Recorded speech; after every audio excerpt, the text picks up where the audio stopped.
గోవింద శ్రీ వెంకటేశ గోవింద శ్రీనివాస గోవింద శ్రీ వెంకటేశ గోవింద భక్తవత్సల గోవింద భాగవత ప్రియ గోవింద గోవింద హరి గోవింద గోకుల నందన గోవింద శ్రీనివాస గోవింద శ్రీ వెంకటేశ గోవింద శ్రీనివాస గోవింద శ్రీ వెంకటేశ గోవింద నిత్య నిర్మల గోవింద నీలమేఘ శ్యామ గోవింద గోవింద హరి గోవింద గోకుల నందన గోవింద శ్రీనివాస గోవింద శ్రీ వెంకటేశ గోవింద శ్రీనివాస గోవింద శ్రీ వెంకటేశ గోవింద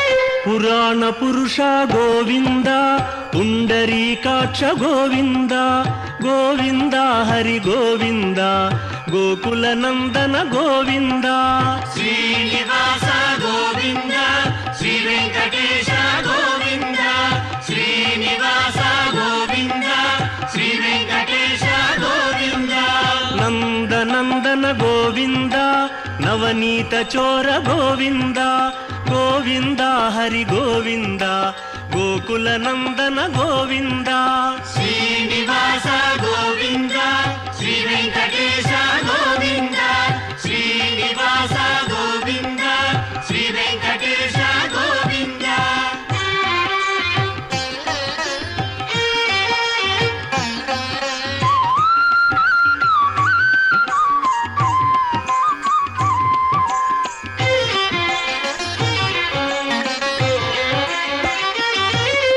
పశుపాలక శ్రీ గోవింద పాప విమోచన గోవింద గోవింద హరి గోవింద గోకుల నందన గోవింద శ్రీనివాస గోవింద శ్రీ వెంకటేశ గోవింద శ్రీనివాస గోవింద శ్రీ వెంకటేశ గోవింద దుష్ట సంహార గోవింద దురిత నివారణ గోవింద గోవింద హరి గోవింద గోకుల నందన గోవింద శ్రీనివాస గోవింద శ్రీ వెంకటేశ గోవింద శ్రీనివాస గోవింద శ్రీ వెంకటేశ గోవింద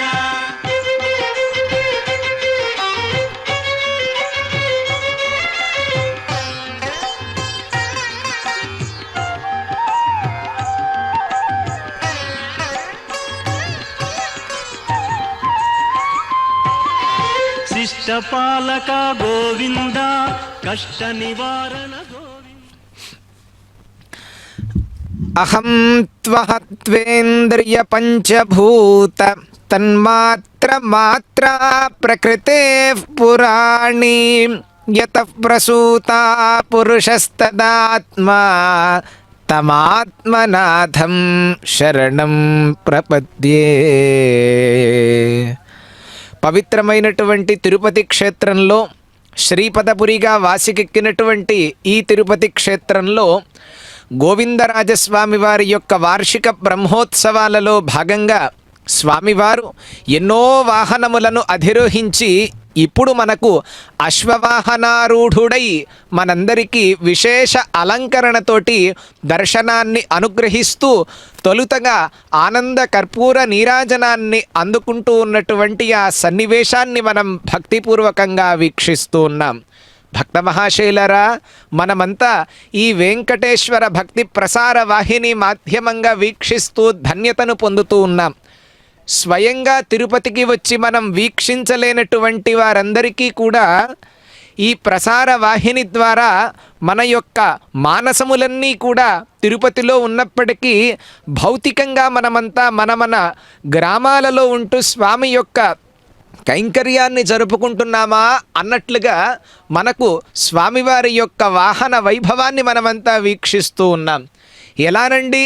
మన గ్రామంలో ఉండి స్వామికి కైంకర్యం జరుపుకోవటం అంటే వాచిక కైంకర్యము అని అన్నారు.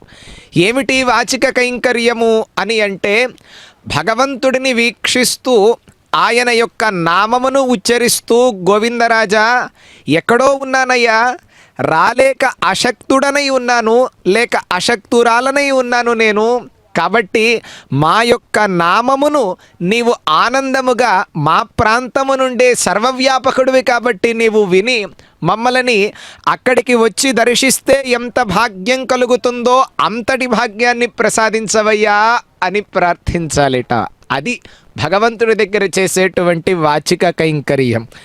కాబట్టి ఈ పంచతన్మాత్రలు, పంచభూతములు, తరువాత పోతే ఈ ప్రకృతి మొత్తము కూడా ఏ మహాపురుషుడు నుండి ఉద్భవించిందో, యతః ప్రసూత పురుషస్తదాత్మ తమాత్మనాథం శరణం ప్రపద్యే అని అంటారు శుకమహర్షి గారు. కాబట్టి అలా ఏ పురుషుడిని నుంచి అయితే గనక ఈ సమస్తమైనటువంటి బ్రహ్మాండములన్నీ కూడా ఉద్భవిస్తూ ఉన్నాయో ఆ పరమాత్మయే వీక్షిస్తున్నాం కదా. అశ్వవాహనారూఢుడై కల్కి అవతారంలో మనకు స్వామి అనుగ్రహాన్ని ఇస్తూ ఉన్నాడు. ఎన్నో వాహనములన్నింటిలో కూడా చివరి వాహనం, ఇక బ్రహ్మోత్సవములు పరిసమాప్తి అవుతాయి, వాహన సేవలన్నీ కూడా పరిసమాప్తి అవుతాయి అని ఒక సూచకంగా ఉండేటువంటి గొప్ప వాహనం ఇది అశ్వవాహనం. కాబట్టి ఆ అశ్వవాహనమును అధిరోహించి గోవిందరాజస్వామి వారు మనకు ఆయన యొక్క స్వకీయ దివ్యమంగళ విగ్రహమును దర్శింపచేస్తూ మనందరినీ ఆనంద డోలికలలో విహరింపజేస్తూ ఉన్నాడు. ఈ అశ్వము వేగానికి ప్రతీక. చాలా వేగముగా పరిగెడుతుంది. అంటే స్వామి కల్కి రూపంలో మనకు దాని మీద ఆసీనుడై అశ్వము మీద రాబోయేటువంటి తన యొక్క అవతార వైభవాన్ని మనకి ఇప్పుడే సాక్షాత్కరింపజేస్తున్నాడా అన్నట్లుగా ఉన్నది. వేదమంత్రముల నడుమ అర్చక వరేణ్యులు వారి వారి భక్తి ప్రపత్తులతో కూడుకున్న కైంకర్యముల నడుమ, దివ్య ప్రబంధ పారాయణ నడుమ, భక్తుల యొక్క గోవిందనామ స్మరణ నడుమ జరిగేటువంటి అశ్వవాహన సేవ యొక్క వైభవాన్ని మనమంతా ఆనందంగా వీక్షిస్తున్నాం.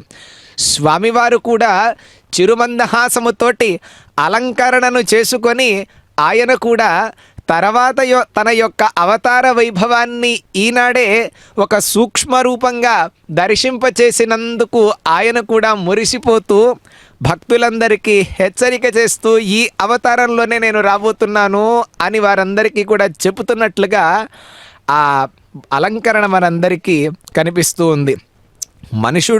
మనుష్యుడు కూడా అందుకే అశ్వవేగాన్ని తన విభూతిగా వాడుకొని దూరంగా ఉన్నటువంటి లక్ష్యాన్ని చేరుకుంటూ ఉన్నటువంటి విషయం మనం అనాదిగా చూస్తూనే ఉన్నాం. కాబట్టే భగవంతుడు అశ్వాన్ని అధిరోహించాడు అంటే ఎన్నో విశేషాలు ఉంటాయి. కేవలం ఒక విశేషమే కాదు. నిజంగా అశ్వము ఏది అని అంటే మన యొక్క ఇంద్రియములే అశ్వములు. ఉపనిషత్ వాక్యం ఉన్నది, ఇంద్రియాణి హయానాహు అనే మాట చెప్తోంది. కాబట్టి అశ్వములు ఏమిటయ్యా అంటే మన ఇంద్రియములే. నిజానికి ఇంద్రియములు అపారమైనటువంటి వేగము కలిగినటువంటివే. కాబట్టి వాటి వేగమును నిరోధించగలిగినటువంటి శక్తి కలిగిన వాడు పరమాత్మ. అందుకే ఆయనకు హృషీకేశుడు అని ఒక పేరున్నది, గుడాకేశుడు అని ఇంకొక పేరున్నది, హృషీకేశుడు, ఇలా అనేక పేర్లు ఉన్నాయి. హృషీక శబ్దమునకు అర్థం ఏమిటి అంటే ఇంద్రియములు అని అర్థం. ఆ ఇంద్రియములన్నింటికీ కూడా అధిపతి ఆయన. కాబట్టి ఈశః అంటే కనుక అధిపతి, రాజు. కాబట్టి ఎవరండి అంటే ఇంద్రియములకన్నింటికీ కూడా అధిపతిగా ఉండేవాడు అంటే అదిగోండి వీక్షిస్తున్నాను చూసారా, పరమాత్మయే గోవిందరాజుగా మనకు అనుగ్రహాన్ని ఇస్తున్నాడు కదా, ఆ స్వామియే. అందుకే గీతాచార్యుల వారు కూడా ఆత్మ సంయమ యోగంలో ఈ రకంగా సెలవిస్తారు. చంచలం హి మనః కృష్ణ ప్రమాథి బలవదృఢం తస్యాహం నిగ్రహం మన్యే వాయోరివ సుదుష్కరం. అర్జునుడు ఈ రకంగా అడిగితే స్వామివారు నవ్వుకుంటూ చెప్తారన్నమాట, అర్జున అసంశయం మహాబాహో మనోదుర్నిగ్రహం చలం అభ్యాసేన తు కౌంతేయ వైరాగ్యేణ చ గృహ్యతే. ఇంద్రియములు ఇలా విషయ సుఖం వైపు పరిగెత్తినంత కాలము కూడా అశాంతియే మనకు. కాబట్టి అలా విషయముల మీదకు మన యొక్క ఇంద్రియములు పరిగెత్తకుండా ఉండాలి అంటే కనుక ఎవరి యొక్క అనుగ్రహం కావాలి? అదుగోండి ఆ గోవిందరాజస్వామి వారి యొక్క అనుగ్రహం కావాలి. కాబట్టే అలా దానికి ఉపాయం ఏమిటయ్యా? అభ్యాసము వైరాగ్యము అని రెండింటిని చెప్పారు. కలియుగంలో వైరాగ్యం అనేటువంటి శబ్దము చాలా పర్వతంగా కనిపిస్తున్నది. కాబట్టి రెండవ ఉపాయం ఏమిటి అంటే కనుక అభ్యాసము అని అన్నారు. ఆ అభ్యాసములలో కూడా అనేక రకాలైనటువంటి కోణములను ఆవిష్కరించారు, అనేక రకములైనటువంటి మార్గములను ఆవిష్కరించారు మన యొక్క దూరదృష్టి కలిగినటువంటి మహర్షులు. అందులో కూడా ఎన్నో రకాలైన మార్గములు, శరణాగతి అన్నారు, ప్రపత్తి అన్నారు. అదేవిధంగా ఇక్కడ గోవిందరాజస్వామి వారి యొక్క దేవాలయంలో ఏ ఆగమ ప్రకారమైతే కనుక అర్చనలు జరుగుతున్నాయో వైఖానసాగమ ప్రకారంగా జరుగుతూ ఉన్నాయి. కాబట్టి వైఖానసాగమ ప్రకారంగా జరిగేటువంటి అర్చనాదులలో అక్కడ విఖనస మహర్షి చెప్పినటువంటి మార్గం ఏమిటి అంటే అర్చనా మార్గము అన్నారు.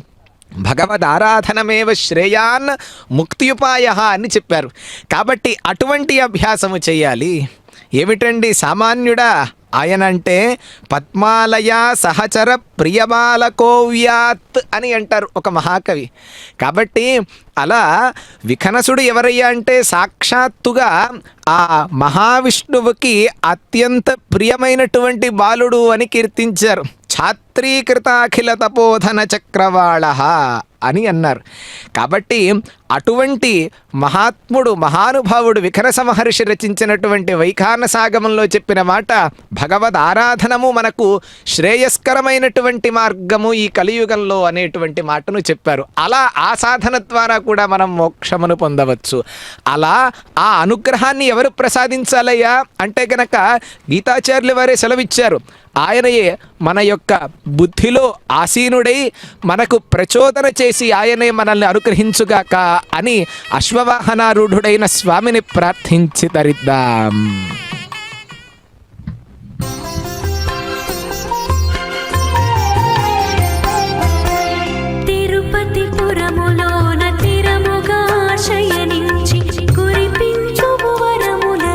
గోవిందరాజా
సప్తాంబుజీరంజకరాజహంసం సప్తార్ణవీ సంసృతికర్ణధారం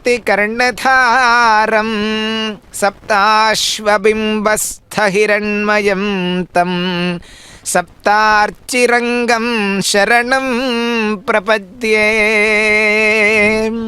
పరమాత్మ గోవిందరాజస్వామి వారు మనకు అశ్వవాహనారూఢుడై వెళ్ళగొడుగుల కింద ఆనంద కర్పూర నీరాజనములను అందుకుంటూ విద్యుద్దీపకాంతులు అలానే స్వామి నుండి వచ్చేటువంటి దివ్య ప్రభ ఈ రెండూ కూడా పోటీ పడుతూ ఉన్నటువంటి సందర్భాన్ని మనం వీక్షిస్తూ ఉన్నాం.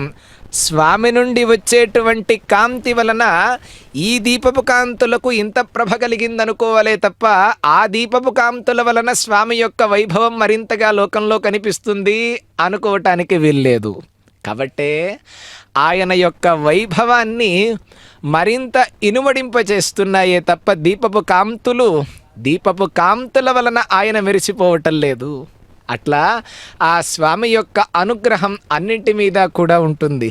ఎలానంటే సప్తద్వీపాత్మకమైనటువంటి ఈ భూమండలమును మొత్తమును కూడా రంజింపచేసేటువంటి రాజహంస స్వామివారు. కాబట్టే సప్త సముద్రముల వంటి సంసార సముద్రాన్ని దాటించేటువంటి ఒక నావికుడు ఆయన. అంటే సప్త సముద్రములను కూడా అనాయాసముగా దాటవచ్చేమో. ఏవండి సప్త సముద్రములు? పసిఫిక్, ఆర్కిటిక్, అంటార్కిటిక్ కాదు. లవణేక్షుసుర సర్పిదధి క్షీర శుద్ధోదకములనేటువంటివి సప్త సముద్రములు. పురాణములలో చెప్పబడినటువంటివి మనకు చెప్పబడినటువంటి సప్త సముద్రములు.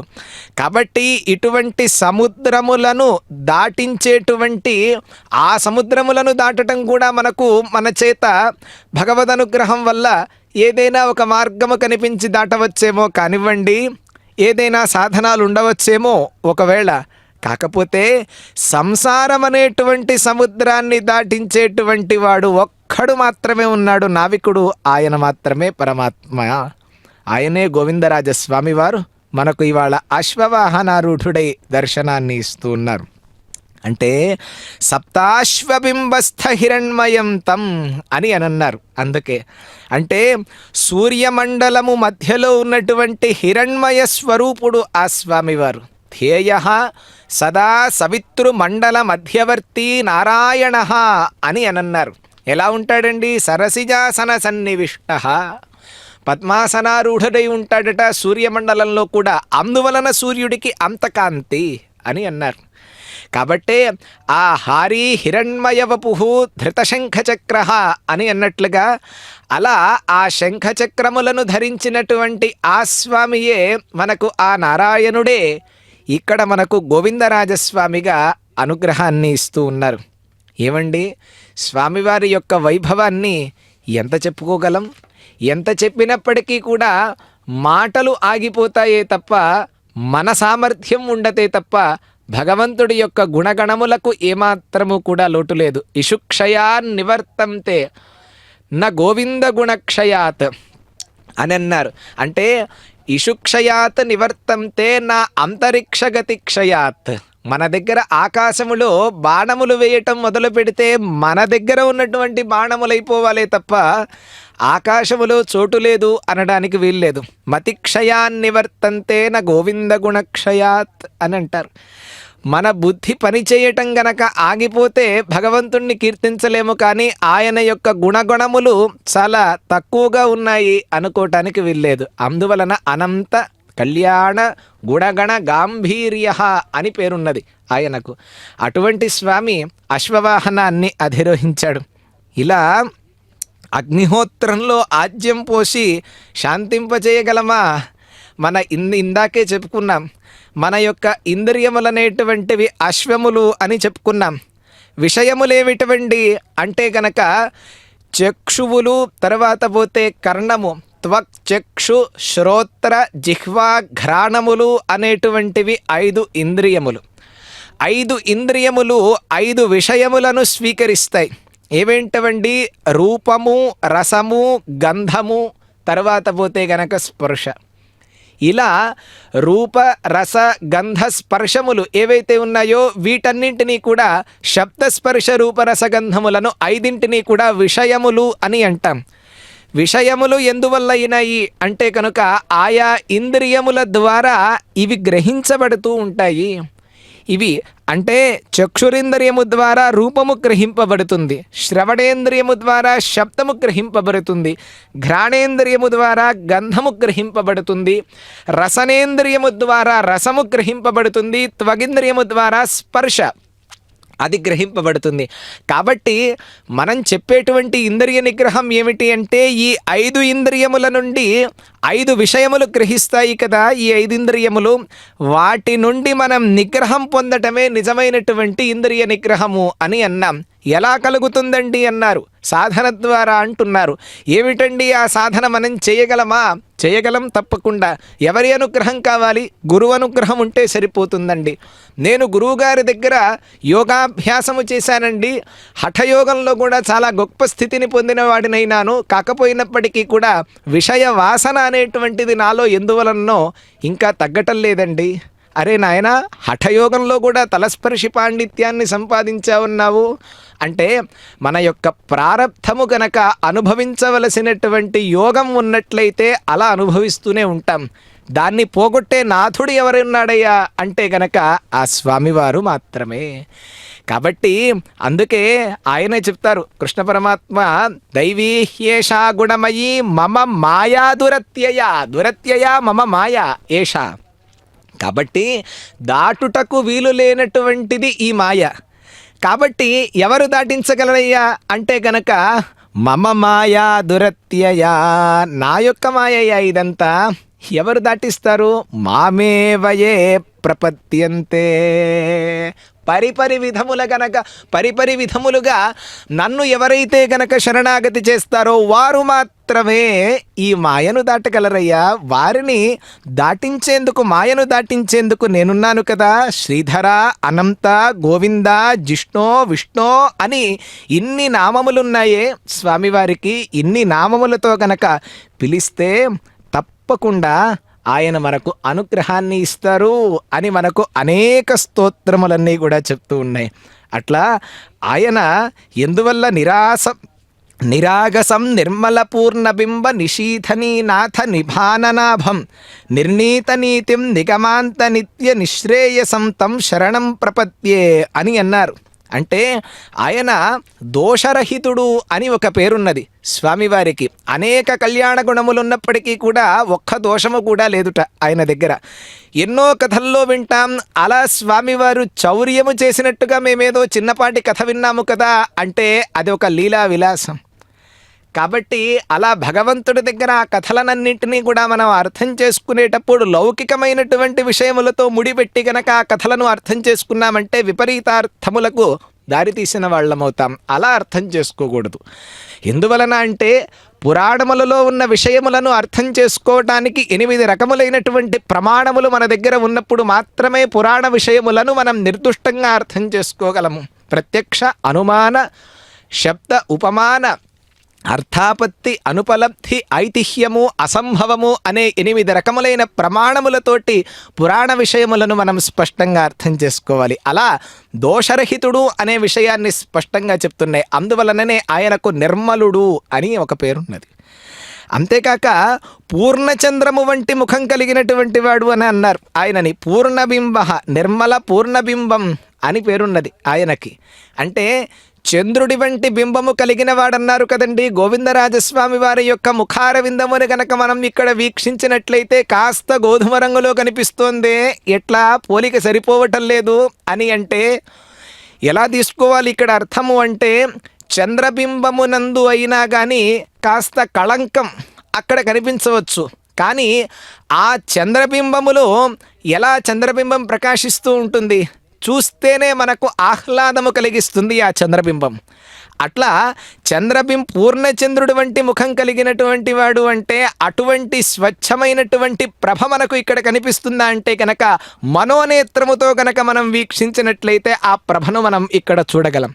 మనం మాంసచక్షుల ద్వారా గనక వీక్షిస్తూ ఉంటే ఆ స్వామిని, ఆ ప్రభ మనం ఎలా అర్థం చేసుకోవాలి అంటే, చంద్రుడిని చూస్తే కనుక మనకు ఎంత ఆహ్లాదము కలుగుతుందో మన మనస్సుకి, ఆ స్వామి యొక్క బింబము కూడా పూర్ణచంద్రుణ్ణి చూస్తే కనుక మనకు ఎంత ఆహ్లాదము కలుగుతుందో అటువంటి ఆహ్లాదము కలుగుతుంది. అదుగోండి ఆ అశ్వవాహనారూఢుడై నిదానముగా వస్తున్నటువంటి స్వామి యొక్క ముఖార విందాన్ని చూసిన అట్లా అటువంటి వేదాంత బోధితమైనటువంటి నిత్య మోక్షమును ప్రసాదించేటువంటి వాడు గోవిందరాజస్వామి. కాబట్టి అటువంటి స్వామివారిని గరుడ వాహనారూఢుడై ఉన్నటువంటి ఆ తండ్రిని గోవిందరాజస్వామిని ప్రార్థిద్దాం, అనుగ్రహానికి పాత్రులమవుదాం.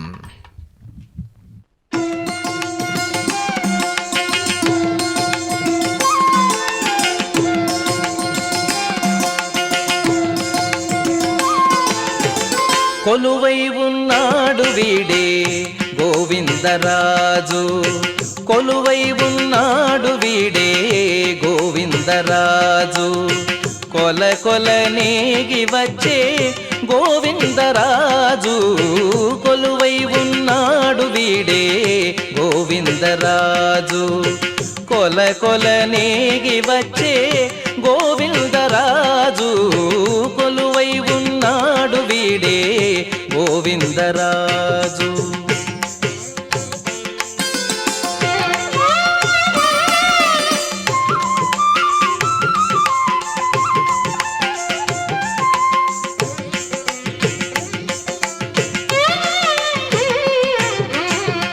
గొడుగుల నీడల గోవిందరాజు, గుడిగొన్న పడగేల గోవిందరాజు, గొడుగుల నీడల గోవిందరాజు, గుడిగొన్న పడగేల గోవిందరాజు, కుడి ఎడమ కాంతల గోవిందరాజు, కుడి ఎడమ కాంతల గోవిందరాజు, కొడిసాగే పౌజుల గోవిందరాజు, కొడిసాగే పౌజుల గోవిందరాజు, కొలువై ఉన్నాడు వీడే గోవిందరాజు, కొల కొల నేగి వచ్చే గోవిందరాజు, కొలువై ఉన్నాడు వీడే గోవిందరాజు.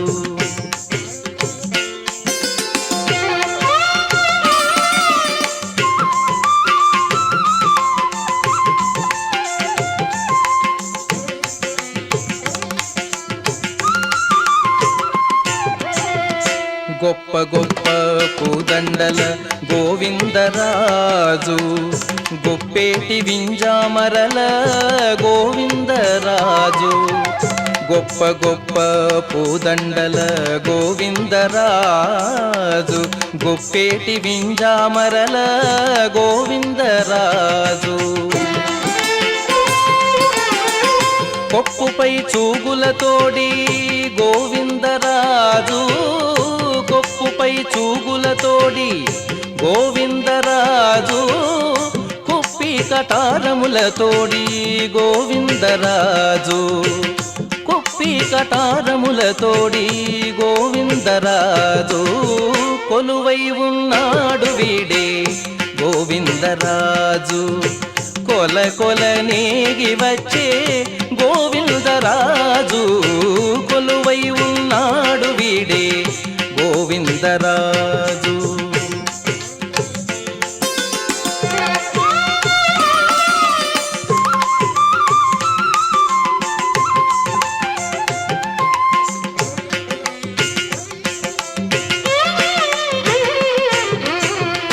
గొరబు సింగారాల గోవిందరాజు, కురులు దూవించుకొని గోవిందరాజు, గొరబు సింగారాల గోవిందరాజు, కురులు దూవించుకొని గోవిందరాజు,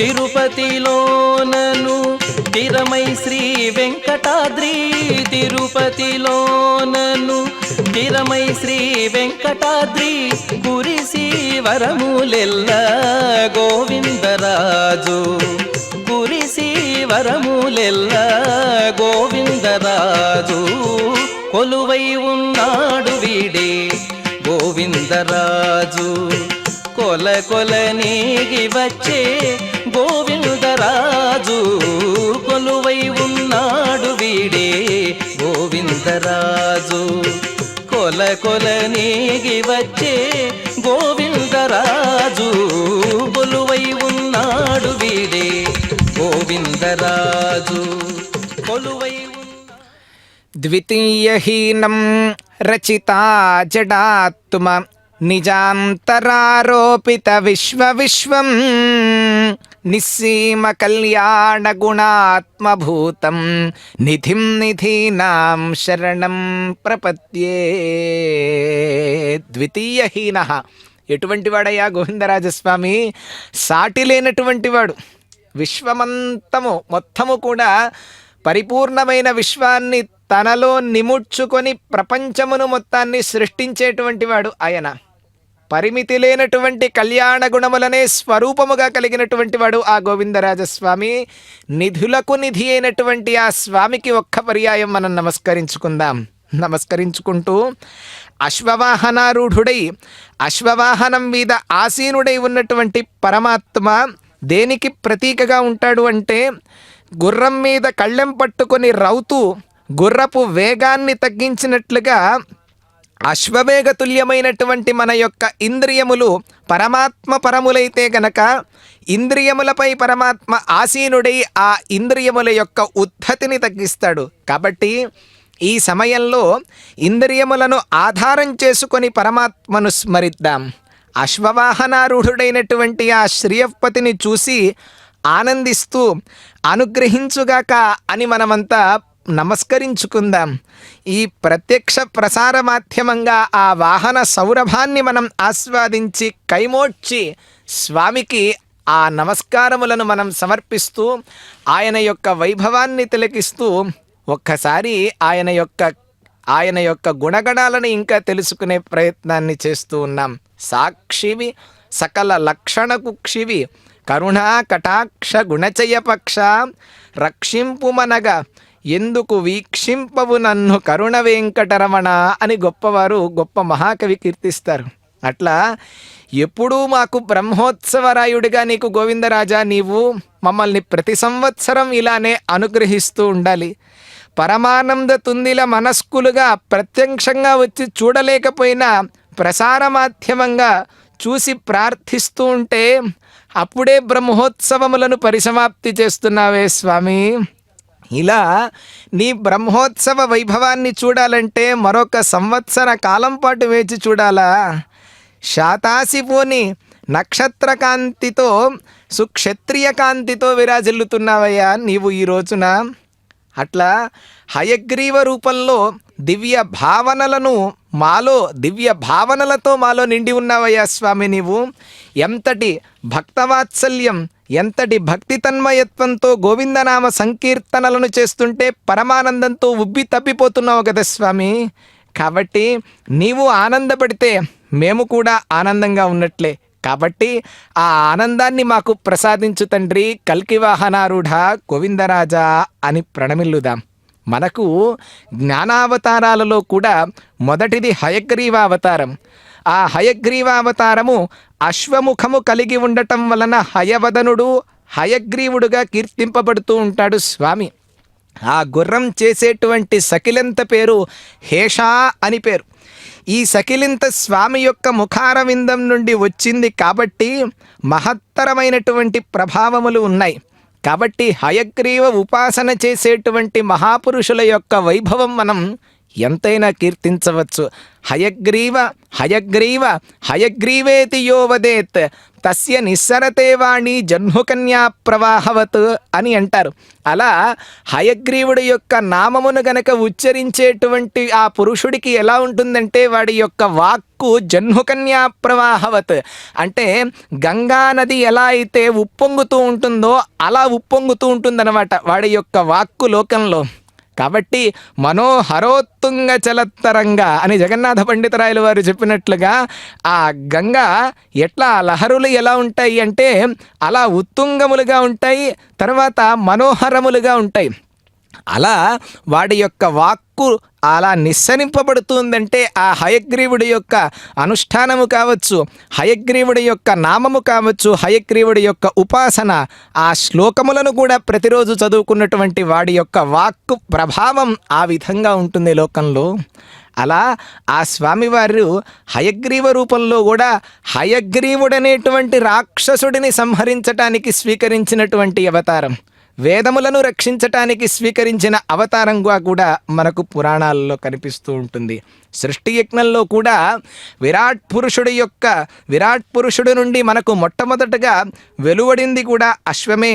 కాబట్టి హేష అంటే అవ్యక్తంగా మ్రోగేటువంటిది అన్నమాట. ఆ స్వామి సాక్షాత్తు విష్ణుమూర్తి కనుక సర్వత్ర కూడా గమనశక్తి కలిగి సర్వవ్యాపకుడై శీఘ్రగామియే ఆరాధ్యుడైనాడు ఆ స్వామి. కాబట్టే ఆయన సకిలింత సవ్వడి అవ్యక్త మధురమైనటువంటి ఓంకారము అని అన్నారు. ఒక మహాకవి కీర్తిస్తూ చెప్పారు, ఓంకార లక్షిత మహోమయ సన్నఖాంశుం అని కీర్తిస్తారన్నమాట. ఆయన యొక్క నఖముల నుండి శిఖ పర్యంతము ముఖారవిందము వరకు కూడా వర్ణించినటువంటి స్తోత్రములు ఎన్నో ఉన్నాయి. వేదాంత దేశికుల వారు కూడా అద్భుతమైనటువంటి స్తోత్రములను, హయగ్రీవ స్తోత్రాన్ని విశేషంగా రచించారు. విశేష విత్ పారిషదేషునాథ విదగ్ధ గోష్ఠీ సమరాంగణేషు జిగీషతో మే కవితార్కికేంద్రాన్ జిహ్వాగ్రసింహాసనమభ్యుపేయాహ అని అంటారు. ఎంత పులకరించిపోతుంది ఆ శ్లోకం కనుక చదువుతూ ఉంటే. కాబట్టి అట్లా విశేష విత్ పారిషదేషునాథ స్వామి దగ్గర కీర్తిస్తూ ఉన్నారు. విశేషమైనటువంటి పాండిత్యము కలిగినటువంటి మహాసభలలో కూడా విదగ్ధ గోష్ఠీ సమరాంగణేషు అంటే ఆ పండితులు ఎదురుగా కూర్చున్నటువంటి వారు అద్భుతమైనటువంటి పాండిత్య ప్రకర్షతో ఉన్నప్పటికీ కూడా జిగీషతో మే కవితార్కికేంద్రాన్ అట్లా వారందరినీ కూడా జయించేటువంటి శక్తి నాకు కావాలి. కాబట్టి స్వామి నా యొక్క జిహ్వాగ్ర సింహాసనం మీద నీ వచ్చి ఆసీనుడవయ్యా, అలా ఆసీనుడవై నన్ను అనుగ్రహించు తండ్రి అని అన్నారు. ఆ యొక్క అర్థాన్ని తలుచుకున్నప్పుడు శరీరం మొత్తం కూడా రోమాంచితమవుతుంది. అట్లా అటువంటి అనుగ్రహాన్ని ప్రసాదించారు. అందరికీ కూడా అటువంటి జ్ఞానావతారము హయగ్రీవావతారం. ఎందుకు చెప్పుకుంటున్నామంటే ఇదంతా ఆ అశ్వము యొక్క ముఖమును కలిగినటువంటి వాడు ఆయన. కాబట్టి అటువంటి జ్ఞానము స్వామి మనకు అనుగ్రహించుగాక అని కల్కి వాహనారూఢుడై ఉన్నటువంటి శ్రీయపతిని ప్రార్థించి తరిద్దాం.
కస్తూరి తిలక గోవింద కాంచనాంబర గోవింద గోవింద హరి గోవింద గోకుల నందన గోవింద శ్రీనివాస గోవింద శ్రీ వెంకటేశ గోవింద శ్రీనివాస గోవింద శ్రీ వెంకటేశ గోవింద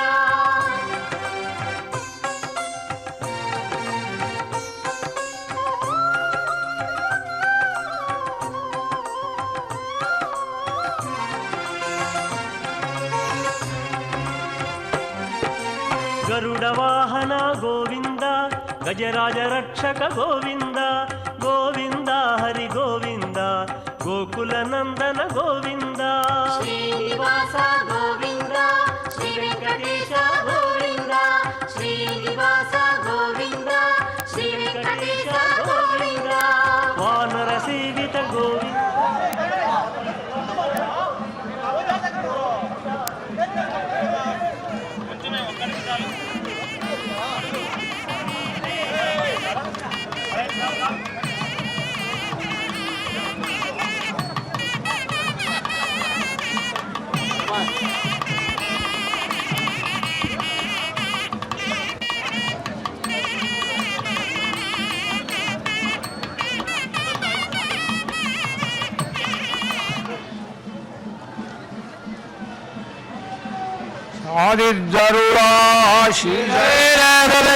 ఆదిజరుడాశీపాత్రం భక్త్యాదిగుణాందు ప్రవణం వందే రమ్యజామాదరమ్ముణం లప్పేనాద నాదయాముణమధ్యమావత్పదాచార్యపర్యందా వందే యో నిత్యమచ్యుతపదాంబుజయుగ్మరుగ్మహ్యమోద ప్రణాయ మేనే ఆత్మద్గుర భగవదోత్య రామానుజరణం ప్రపత్యే మాతాపితా సర్వం వరేమేణ పరన్మయానామాద్యత్తర పురాభిరామం శ్రీమత్తదంగ్రేగళం వేదం ధరత్వమగదాగ్రిపట్టణాదగ్రే భక్తిదార ఇవాహాన్ భక్తాంగిరవరహాళీంద్రమిత్రాన్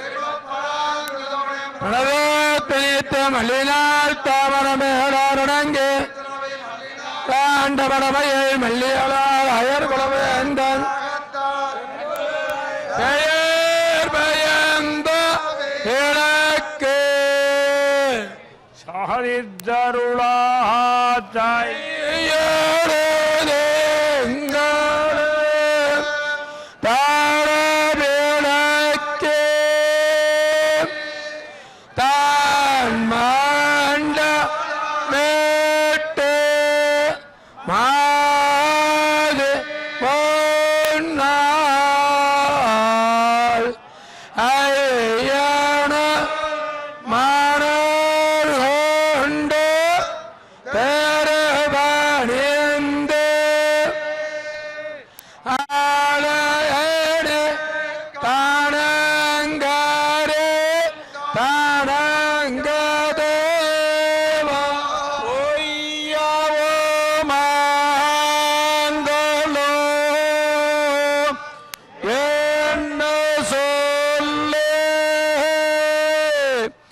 ஏன்னே சொல்லே ஓநாயம் ஓம்பேயாயம் தோழதேன் வையாதோர் தழனமே சாக்காராக்கை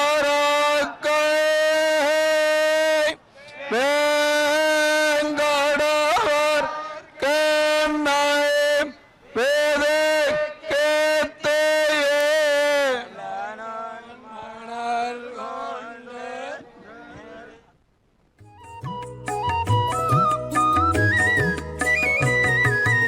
ఎమ్మె కాడు కదే దేవుడు ఎమ్మె కాడు కదే ఈ దేవుడు కుమ్మరించి కుమ్మరించి మేలు గోవిందరాజు ఎమ్మె కాడు కదే దేవుడు కుమ్మరించి మేలు గోవిందరాజు ఎమ్మె కాడు కదే దేవుడు ఎమ్మె కాడు కదే దేవుడు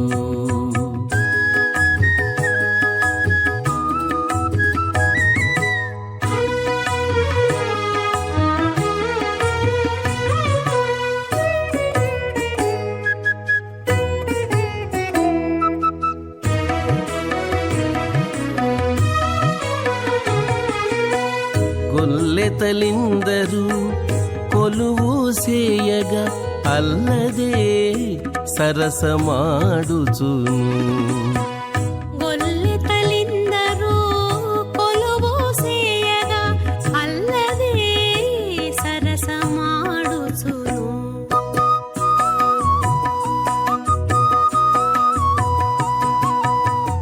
తెల్లని కన్నుల తేట చూపులతో తెల్లని కన్నుల తేట చూపులతో పొల్లున నవ్విని గోవిందరాజు తెల్లని కన్నుల తేట చూపులతో పొల్లున నవ్విని గోవిందరాజు ఎమ్మె కాడు కదే ఈ దేవుడు కుమ్మరించి మేలు గోవిందరాజు ఎమ్మె కాడు కదే ఈ దేవుడు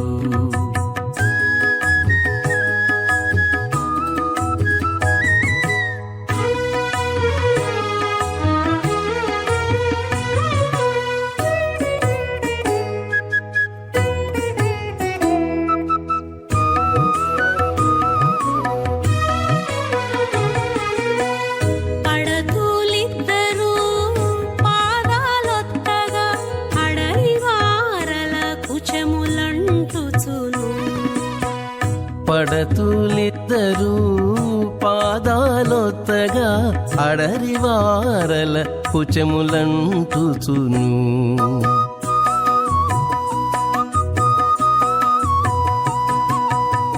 వెడగు మాటలు వేవేలాడుతాను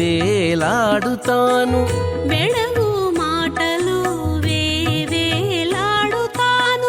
కొడుకున్ననెను గోవిందరాజు వెడగు మాటలు వేవేలాడుతాను కొడుకుంగనేను గోవిందరాజు ఎమ్మె కాడు కదే ఈ దేవుడు కుమ్మరించి మేలు గోవిందరాజు ఎమ్మె కాడు కదే ఈ దేవుడు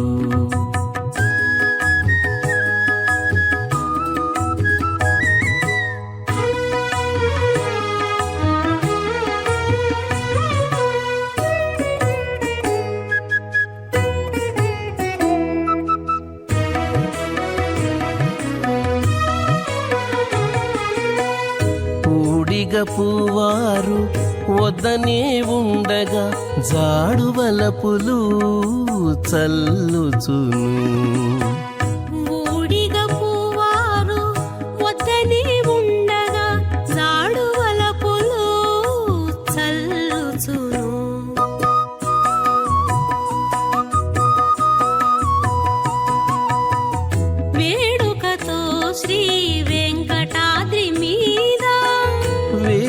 వేడుకతో శ్రీ వెంకటాద్రి మీద కూడి నిందరిని గోవిందరాజు.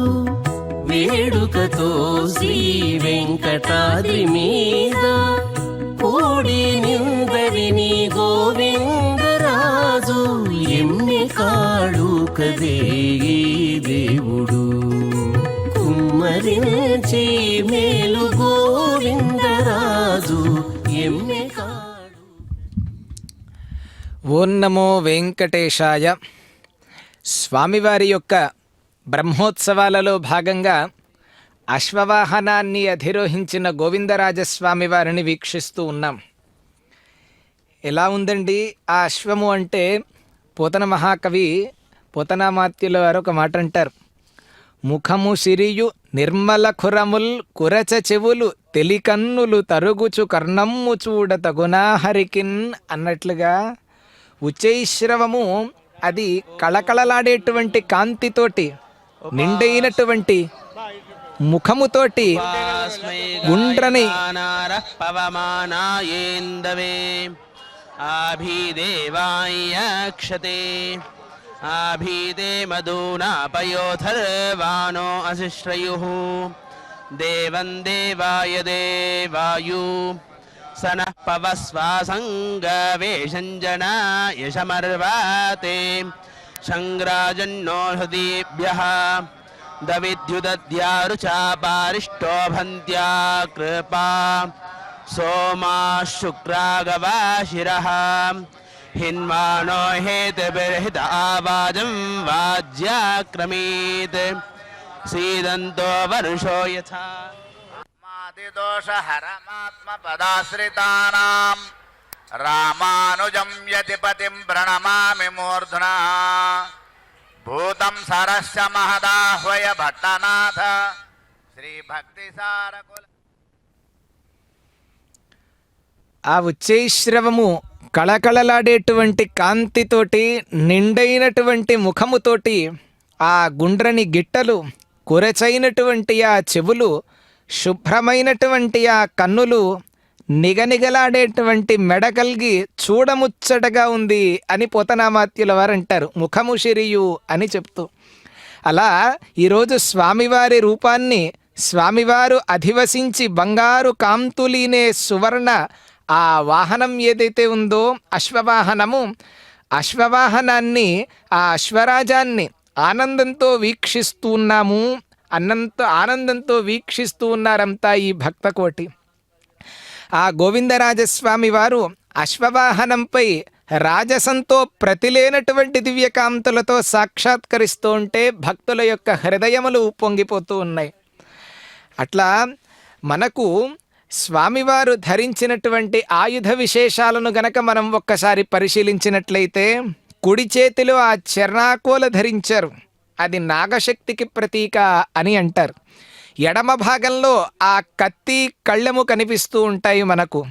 కత్తి అనేది లక్ష్మీదేవికి ప్రతీక అన్నారు నందకము.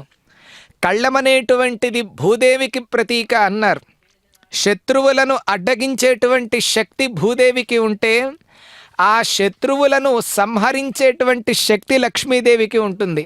అలా ధర్మానికి అశ్వము ప్రతీక, దాని మీద పరమాత్మ వేంచేసి తన యొక్క మహిత సౌందర్యాన్ని దర్శింపచేస్తూ, కలిదోషాన్ని వారిస్తూ, రాబోయేటువంటి తన రూపాన్ని దర్శింపచేస్తూ తన యొక్క అవతార వైభవాన్ని చాటుకుంటూ ఉన్నాడు గోవిందరాజస్వామి వారు. ఏమండి కలిదోషములంటే చాలా చిత్రంగా ఉంటాయి. వాటిలో స్థాళీపులాకంగా న్యాయంగా ఒకటి చెప్పుకున్నామంటే తక్కిన వాటికి అన్యాయం చేసిన వాళ్ళం అవుతాం. కాబట్టి ఒక మాట చెప్పుకొని తీరాలి. దాని ద్వారా మనలో ఉన్నటువంటి దోషాలేమిటో మనకు స్పష్టంగా అర్థమవుతూ ఉంటాయి. ఏమిటంటే నిస్వార్థమైనటువంటి జీవనాన్ని గడపాలి. స్వార్థపూరితమైనటువంటి జీవనము గడపటము చాలా పెద్ద దోషము అని అన్నారు. అలా ఒక్కసారి ఆలోచిద్దాం. మరిన్ని చెప్తున్నారే, పరమాత్మ అదేదో ఇప్పుడే రావచ్చు కదా అంటే, మనము పొయ్యి మీద అన్నం పెడితే త్వరగా ఉడకటం అనేది ఎంత కష్టమో, అలా మన యొక్క పాపములన్నీ కూడా పండించటానికి వెంటనే వస్తాడా పరమాత్మ? కాదు. మన పాపములన్నీ కూడా పరిపక్వత చెందాలి. అలా చెందిన తర్వాత ఒక రోజున ఆయన యొక్క అవతారాన్ని వీక్షిస్తాం. ఆ రోజున కలియుగంలో ఆయన ఏ రకంగా ధర్మస్థాపన చేయాలో ఆ రోజున చేస్తాడు స్వామివారు.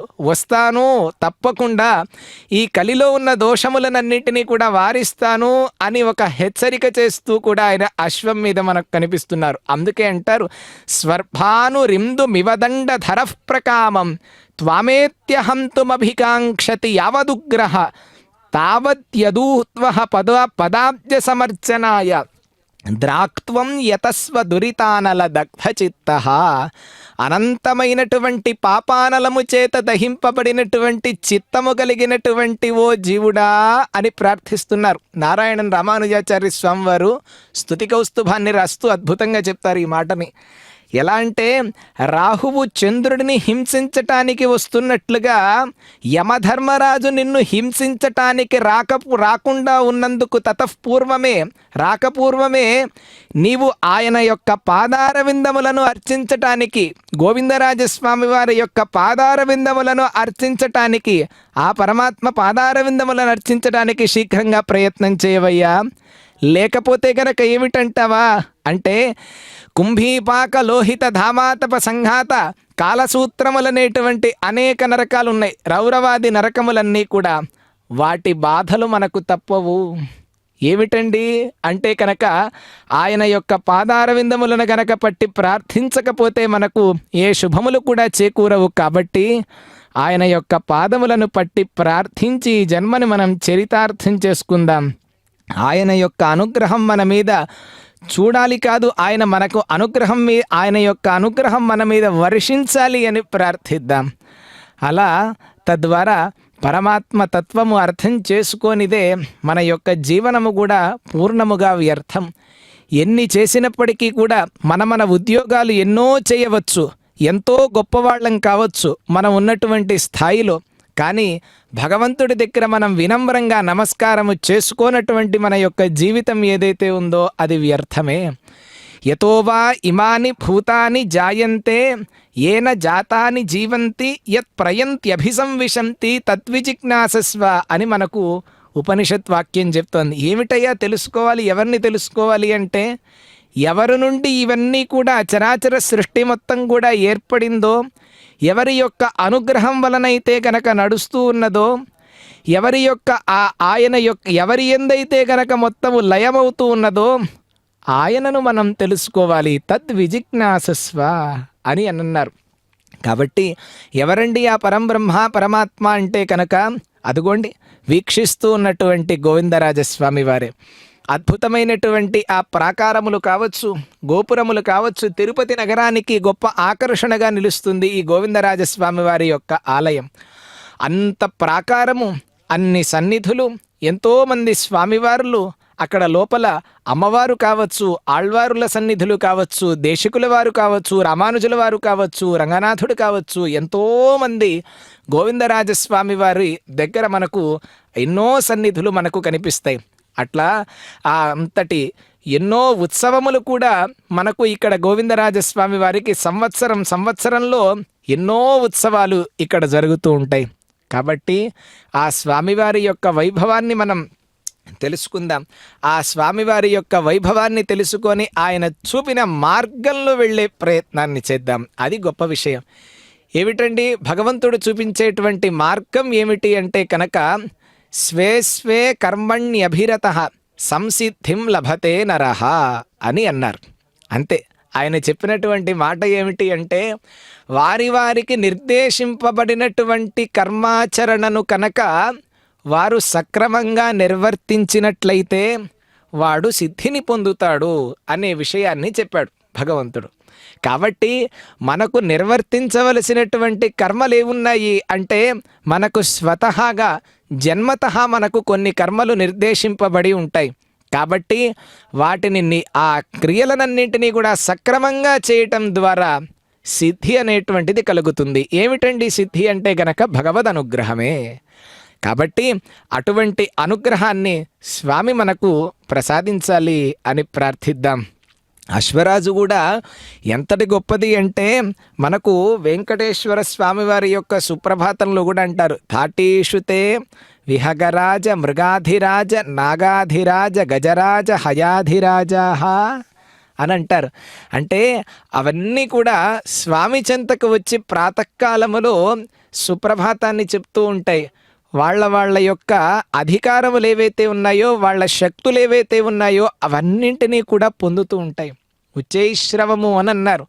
ఎక్కడ నుండి వచ్చిందండి అంటే కనుక క్షీరసాగర మథనం జరుగుతూ ఉన్నప్పుడు ఆ కౌస్తుభమణి కావచ్చు, ఇవన్నీ కూడాను ఆ క్షీరసాగర మథనము నుండి ఉద్భవించినటువంటివే. ఆ గుర్రము కూడా ఉచ్చైశ్రవశమస్వానాం అని అంటాడు కృష్ణ పరమాత్మ. అశ్వములో ఎన్నో రకాల అశ్వములు ఉన్నాయి. వాటన్నింటిలో కూడా ఉచ్చైశ్రవముగా పిలువబడేటువంటి వాడిని నేనే అని అన్నారు.